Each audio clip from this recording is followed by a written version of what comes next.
वो भी खत्म होता चला जा रहा है। चारों तरफ आप देख रही हैं निज नए कानून, निज नए रेट्स, जीएसटी की परेशानियां, सर्वर की परेशानियां, आईटी उद्योग की परेशानियां, ये डिजिटलाइजेशन के चक्कर में चाहे कुछ भी आप बंद कर लो, देश नहीं बंद होने दूंगा। ये संजय अग्रवाल का वादा है आपसे।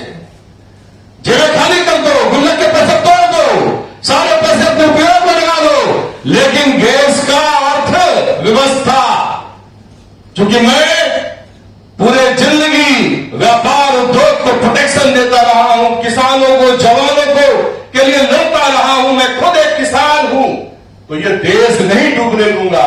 ये जो हमारी अनऑर्गेनाइज ताकत है, चाहे कृषि की हो, चाहे उद्योग की हो, चाहे व्यापार की हो, इसको खत्म हम नहीं होने देंगे। इसके लिए किसी भी सीमा तक जाना पड़े, हम संघर्ष करेंगे।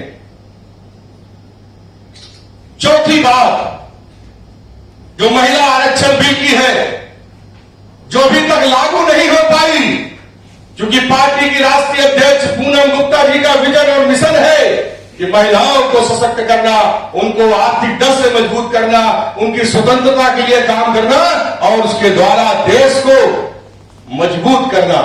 तो इसके लिए हमारी मांग है कि महिला सशक्त बने, सशक्त भारत बने और एमपी और एमएलए के चुनाव में 33% महिलाओं का आरक्षण लगे। यह हमारी मांग है और यह मांग राष्ट्रीय संस्थापक होने के नाते मैं राष्ट्रीय अध्यक्ष पूनम गुप्ता जी को समर्पित करता हूं। हमारे राष्ट्रीय अध्यक्ष आपसे 2 शब्द कहेंगे। जो सबसे बड़ा भ्रष्टाचार है मेरे हिसाब से, पार्टी की विचारधारा यह है कि अगर जो भ्रष्टाचार हमारा शुरू होता है वो राजनीतिक भ्रष्टाचार है, तो सबसे पहले एजेंडा में हमारा ये शामिल है कि हम राजनीतिक भ्रष्टाचार को बिल्कुल हटा देंगे। हम जो अभी 2024 में जिन प्रत्याशियों का चुनाव कर रहे हैं, तो हम कोशिश में हैं कि वो प्रत्याशी, सभी प्रत्याशी खुद सक्षम हो, पैसा नहीं दे।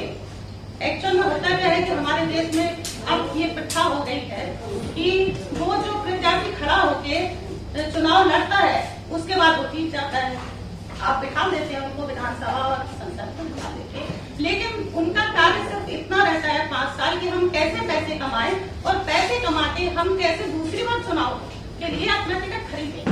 जो ये सच है और वहीं से भ्रष्टाचार शुरू होता है। क्षेत्र का विकास बिल्कुल असंभव है, होता ही नहीं है। तो हमारी पार्टी सबसे पहले यही एजेंडा है कि हम अपने जो अभी 24 में जिसको भी खड़ा करेंगे तो उसमें ऐसे प्रत्याशी को चुनेंगे जो क्षेत्र के लिए काम करे। सुनिए, एजेंडा आप पहले सुनना चाहेंगे या क्षेत्र में जो हमारे प्रत्याशी खड़े होंगे और वो उनकी समस्याओं को जानेंगे, फिर एजेंडा बनाएंगे जो मेरी समस्या होगी।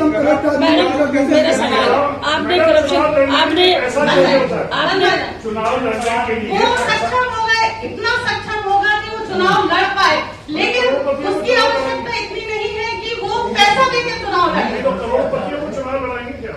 करोड़पति भी बहुत ऐसे होते हैं जो समाज सेवा कर रहे हैं लेकिन चुनाव नहीं लड़ना चाहते, क्योंकि आप जिसको चुनाव लड़ाएंगे, चुनाव के लिए मैडम करोड़ों रुपया चाहिए आजकल, प्रचार के लिए। बिल्कुल आप छोड़िए वो सुनिए भाई साहब, जो हमारे मीडिया साथी हैं उनका भी कुछ काम है। मैडम, ये सवाल जो है बहुत अहम होते हैं।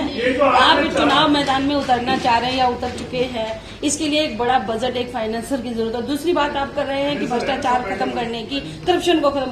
केजरीवाल भी आए, करप्शन का नारा दिए खत्म करूंगा, पुलिस का करप्शन। सुनिए, मेरा पूरा सवाल नहीं हुआ, सुनो, उन्होंने कहा मैं ये कर दूंगा, तो आए, लेकिन उसके बावजूद कितना ज्यादा भ्रष्टाचार बढ़ा। स्वदेश लेकर रामदेव आए, सबसे ज्यादा उसमें मिलावट हो गई। अब आप कह रहे हो करप्शन का। आप मुझे ये बताइए, आप मुझे ये बताइए, सुनिए, आप मेरे को ये बताइए, आप सवाल ये है, क्यों नहीं उदाहरण तो दूँ, 1 मिनट को। सवाल ये है कि जहाँ पर नहीं, उदाहरण मैंने आपको बता दिए, आपको उदाहरण बता दिए। आप ये बताइए, करप्शन खत्म करने का आपके पास क्या एजेंडा है, जहाँ पर एक मर्डर केस को सोल्व करने के लिए प्रशासन ही बोली लगाता हो कि मैं इतने पैसे भी आप उसको कैसे खत्म करोगे?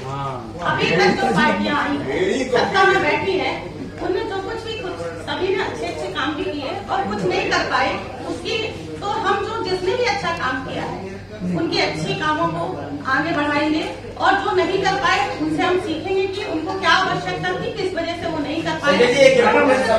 मैडम आपने बताया कि 4 राज्यों में हमने चुनाव लड़ा, 4 नहीं 7 राज्य में लड़ लिए भाई। ओके हाँ बताओ, पूछो, टोटल वोट मिले आपको? एक क्वेश्चन पूछो जो पूछना चाहते हो। टोटल कितने वोट मिले अभी तक आपको? ये चुनाव आयोग की उसमें चले जाओ, सब देख लो जाकर। अरे मैं लेके थोड़ी बैठा हूँ सर भाई। आप गुस्सा क्यों होते हैं? आप गुस्सा क्यों होते हैं? सवाल के संदर्भ में आपको लेने पड़ेंगे। सबसे पहले आपको धरातल पर जो सच्चाइयाँ हैं उसको हम लेने नहीं दे सकते।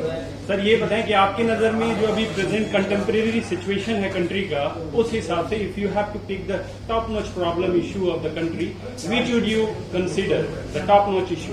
देखिए जस्ट वन सिंगल। सबसे बड़ी प्रॉब्लम जो है ना वो अर्थव्यवस्था है। पैसा जेब में होगा तो खुशहाली होगी, जेबें खाली होंगी, गुल्लक टूटी होगी, चाहे आपकी हो चाहे इनकी हो चाहे किसी की, तो समय आपका मन भी खराब रहेगा, आपका पूरा सिस्टम खराब रहेगा, आपका पारिवारिक दृष्टिकोण भी खराब रहेगा। पहले पैसे की व्यवस्था करो, देश को आर्थिक दृष्टि से मजबूत करो, उस पर चर्चा होनी चाहिए। इसीलिए मैं हमेशा अर्थव्यवस्था मजबूत करने की बात कर रहा हूँ। भारतीय सदस्य कांग्रेस पार्टी अपने मन की बात नहीं कर सकती। एक्चुअल में वो ये चाहती है कि वो जन जन की मन की बात है उसको सुने और उसको सुन के समस्याएं बाहर निकले और उनको आगे पूरा करें। और हमारा कमिटमेंट है कि हम उसको पूरा करने की कोशिश करेंगे अगर आप हमारा साथ दें। क्योंकि जो ये समय है, अन्य देशों में हमारे देश के लिए जो सत्य में काम करना चाहिए, जो विकास के लिए काम करना चाहिए, वो नहीं हो रहा है। लेकिन जिससे हम गौरवान्वित अपने आप को महसूस कर पाए, बाहर के लोग हमारे कंट्री को जान रहे हैं। कृपया शांत रहे। हमें तो इस लायक अपनी कंट्री को बनाना है, अपने देश को बनाना है कि लोग हमारे कामों से जाने, ना कि एक सिस्टम से जाने या हमारे एडवर्टाइजमेंट से जाने। तो जो स्वदेशी कांग्रेस पार्टी है वो ये चाहती है कि हम अपने स्वदेश के लिए काम करें, क्योंकि हम तो गांव से आए हैं और हमें मालूम है कि गांव में कैसे लोग पढ़ते हैं, कैसी सरकारी व्यवस्थाएं हैं वहाँ की। तो बीएससी जो चाहती है वो निजीकरण नहीं चाहती, वो सरकारी संस्थाओं को मजबूत करना चाहती है। वो चाहती है कि हमारे देश के सभी सरकारी शिक्षा केंद्र जो है वो बहुत ही उचित व्यवस्था हो, उनकी जो भी सरकारी स्वास्थ्य सेवाएं हैं उनकी उचित व्यवस्था हो। और जो सड़कें हैं, हम आप ये समझते हैं कि हम लोग जो भी उपभोक्ता है वो हर चीज की जो उपभोग करता है तो अनेकों बार उसको अपने टैक्स देना पड़ता है। उसे नहीं पता कि वो कितनी प्रणालियों से गुजर रहा है, टैक्स दे रहा है। एक छोटी सी अगर हम बिस्किट भी खरीदते हैं तो उसे कई बार उससे गुजरना पड़ता है। तो भारतीय स्वदेशी कांग्रेस पार्टी एक टैक्स की व्यवस्था करेगी जिससे कम से कम हमें पता हो कि हम कितना टैक्स दे रहे हैं और हमें सरकार उसके बदले क्या क्या दे रही है।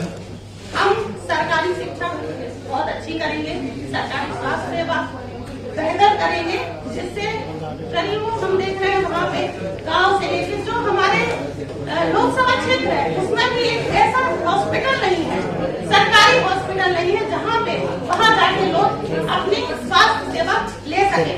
तो इन सब के लिए हम प्रयास करेंगे और सड़कों में जाके हम रोड में जाते हैं, जा रहे हैं, टैक्स दिए जा रहे हैं। जहाँ पे हम ये देख रहे हैं जो हमारे फास्टैग लगे हुए हैं, हम वहाँ से गुजरते हैं, अगर बाहर में हमारे उसमें वहाँ उसका अकाउंट खत्म हो गया या कम हो गया तो पीछे वो डबल ले लेते हैं।